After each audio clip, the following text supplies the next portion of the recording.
새벽에 나오신 모든 분들에게 하나님께서 말씀의 능력과 기도 응답 주시기를 소망합니다. 오늘 시편 이 124편은 표제를 보면 다윗의 시, 곧 성전에 올라가는 노래라고 되어 있습니다. 다윗의 시이지만 성전 순례시이기도 한다는 것이지요. 사실 다윗의 시대에는 성전이 건축이 되지 않았습니다.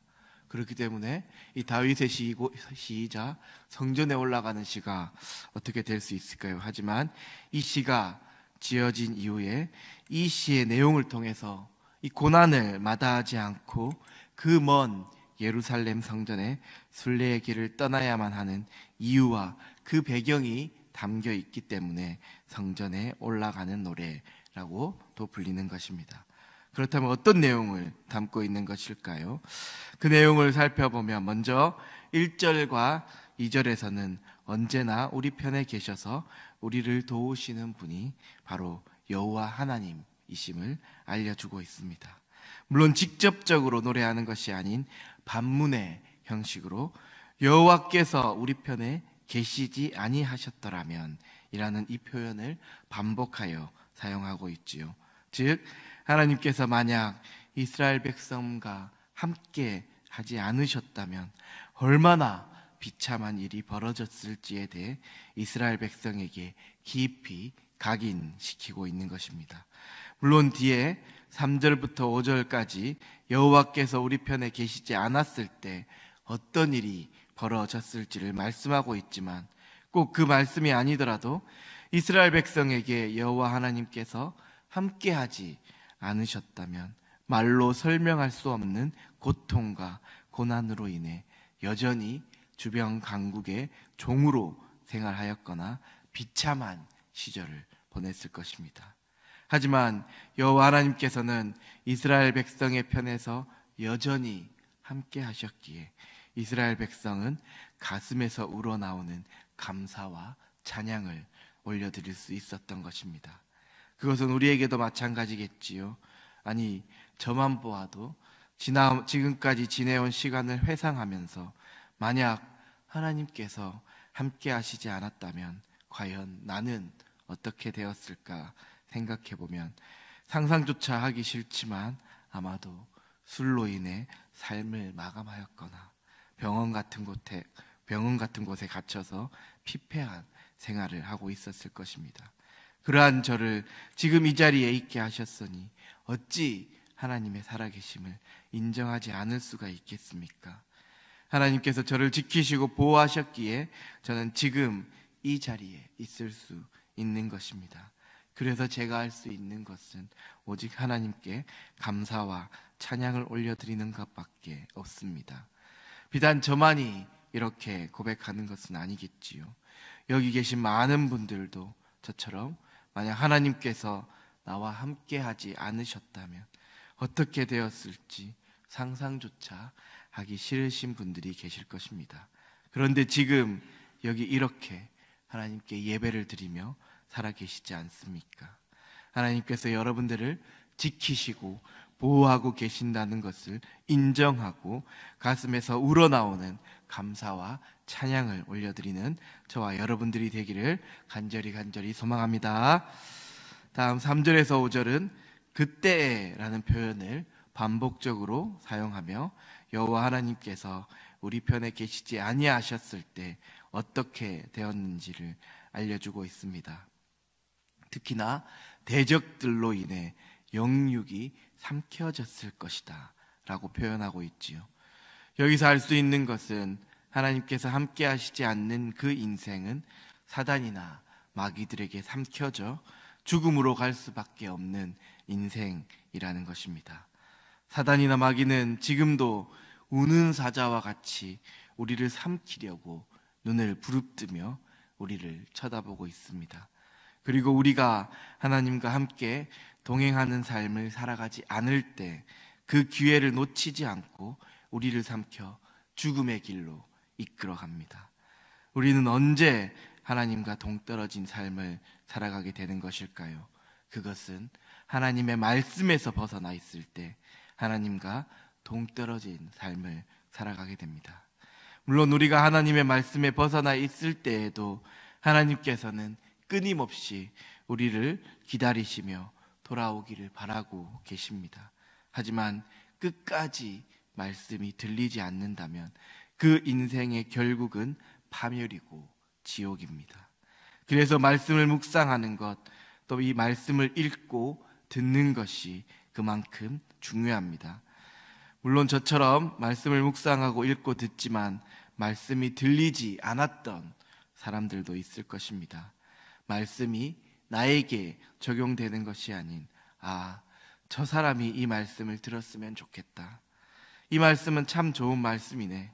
그래, 우리 이 말씀대로 살아야지 라고 생각만 하며 전혀 실천하지 않는 사람들이 있다는 것입니다. 그래서 말씀을 묵상하고 읽고 들을 때 중요한 것은 그 말씀 중 하나라도 나에게 구체적으로 적용하고 실천하는 것입니다. 오늘 이 말씀을 예로 든다면 나는 무엇으로 인해 하나님의 말씀에서 벗어나 있는가? 나는 무엇으로 인해 하나님과 동떨어진 삶을 살아가고 있는가를 찾아보며 내 죄를 깨닫고 회개하는 것입니다. 그리고 이 말씀을 나에게 적용해 보니 저는 이 게으름으로 인해 하나님의 말씀에서 벗어나 있다라는 것이 깨달아졌고, 이러한 게으름의 죄를 하나님 앞에 회개하였습니다. 그리고 구체적인 실천으로 매일 새벽 기도가 끝나면 바로 잠을 자는 것이 아니라 이 큐티를 하며 말씀을 묵상하겠다고 다짐하였습니다. 물론 이렇게 다짐한다고 하여 100% 제가 이렇게 살 수 있을 것이라고는 생각하지 않습니다. 그리고 그렇게 살 수도 없을 것입니다. 왜냐하면 인간은 100% 죄인이기 때문에 언제든 다시 죄의 습성이 나타나기 때문입니다. 하지만 계속적으로 말씀을 묵상하다 보면 다시 그 죄가 깨달아지고 다시 회개하며 돌이킬 것입니다. 그렇게 말씀을 통해 끊임없이 변화하며 살아가는 것이 성도의 삶, 하나님과 동행하는 삶입니다.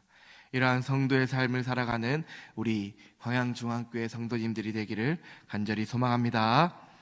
하나님께서 우리와 함께하지 않으셨다면 우리가 어떻게 되었을지를 한번 상상해 보며, 지금도 우리와 함께 하시며 우리를 지키시고 보호하시며 구원의 길로 인도하시는 하나님께 감사와 찬양을 올려드리는 우리 모두가 되기를 주님의 이름으로 간절히 축원합니다. 다음으로 마지막 8절의 말씀을 우리 다 같이 다시 한번 읽어보도록 하겠습니다. 시작.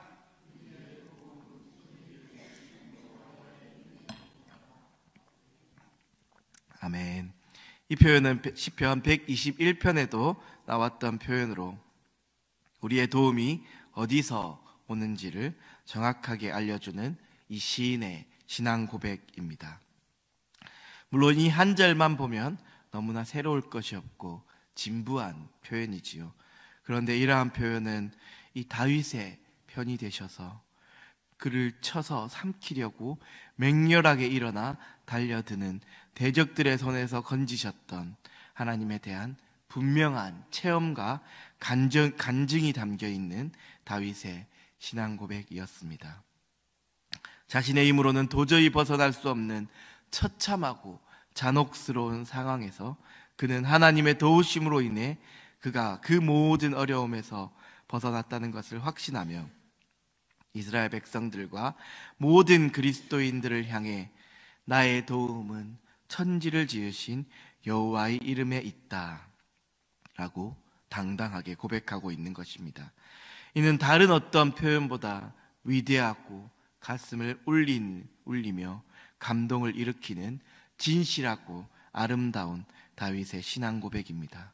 그리고 이후에도 이 고백은 다윗에게 닥쳐올 모든 고난을 견디고 이길 수 있는 버팀목이 되었던 것입니다.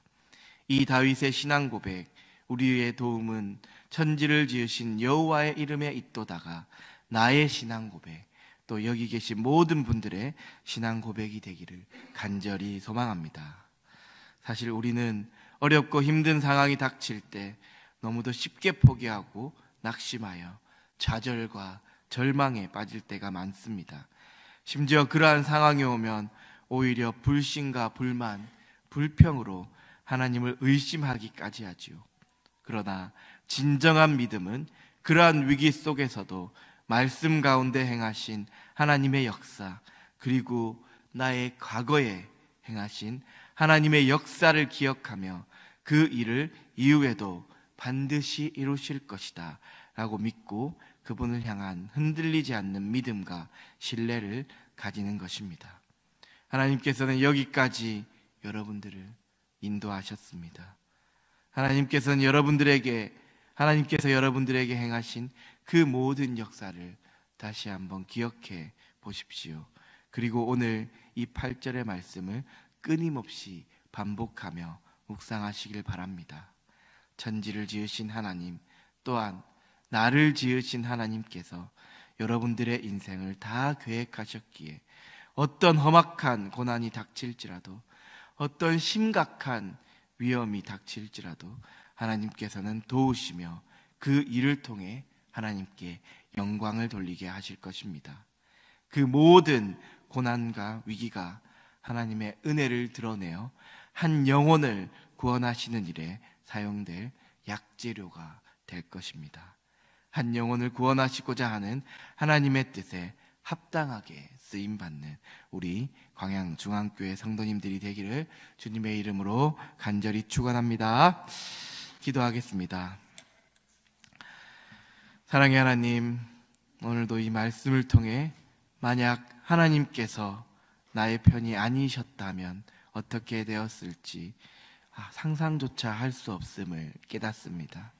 내가 지금 여기 있기까지 나를 인도하신 하나님께 영원토록 감사와 찬양을 올려드리게 하옵소서. 말씀을 멀리함으로 하나님과 동떨어진 삶이 아닌 매일매일 말씀 묵상을 통해 언제나 하나님과 동행하는 삶을 살아가게 하옵소서. 나에게 행하신 하나님의 역사를 기억하게 하시고 이 나를 통해 한 영혼을 구원하시고자 하는 그 하나님의 뜻에 합당한 삶을 살아가게 하옵소서.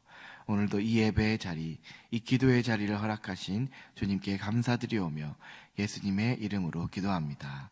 아멘. 하늘에 계신 우리 아버지, 아버지의 이름을 거룩하게 하시며 아버지의 나라가 오게 하시며 아버지의 뜻이 하늘에서와 같이 땅에서도 이루어지게 하소서. 오늘 우리에게 일용할 양식을 주시고 우리가 우리에게 잘못한 사람들을 용서하여 준 것 같이 우리 죄를 용서하여 주시고 우리를 시험에 빠지지 않게 하시고 악에서 구하소서. 나라와 권능과 영광이 영원히 아버지의 것입니다. 아멘. 이 시간 함께 기도하기를 원합니다. 내가 지금 여기 있기까지 나를 인도하신 하나님께 영원토록 감사와 찬양을 올려드리는 저희 모두가 되게 해달라고 기도하시고, 또 매일매일 말씀 묵상을 통해 하나님과 동행하는 삶을 살아가게 해달라고 기도하시고, 2024년 남은 2개월의 시간을 2025년을 잘 준비하며 은혜의 결실을 맺는 시간이 되게 해달라고 이 시간 주님의 이름을 한번 부르고 간절히 기도하겠습니다. 주여.